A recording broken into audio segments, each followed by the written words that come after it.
You've always had strong views on the government's long-term aviation strategy. How has that changed amidst this week's announcement that Easyjet will operate a Liverpool route to the island? I don't think my view's changed. My view is basically the government doesn't have an aviation strategy. I think they have an aviation policy, but my whole objection is they don't have a strategy. What I mean by that is very simple. Their policy is open skies, and open skies basically means that anybody can come along any day of the week and set up an airline into the Isle of Man.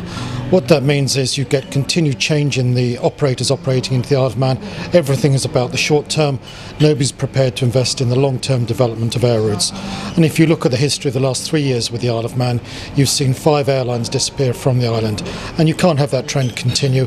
And the world has moved on, the world has changed, and the Isle of Man needs to change. And it now needs to adopt a proper aviation strategy rather than a policy. And if you look, for example, at the biggest aviation market in the world, America, there, although they have a policy of open skies, they also have a strategy, and as part of that strategy, they do maintain a maximum ownership of 25% by foreigners of any airline in the United States. So even in the United States, an enormous market, they recognise the need to maintain stability, to maintain continuity of service, and hence the restriction they've got. Here we are on the little Isle of Man, a community which absolutely depends on its air links, and we have no strategy. The strategy for the Isle of Man's aviation links is set by Mike Rutter in Exeter, by Stelios on a boat in the Greek islands, and by me in Kirkmichael.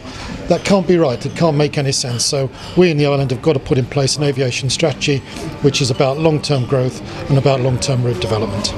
Well, we've established ourselves, I think, by giving people a combination of good service, low fares, and by flying to the places that the big airlines don't want to fly to.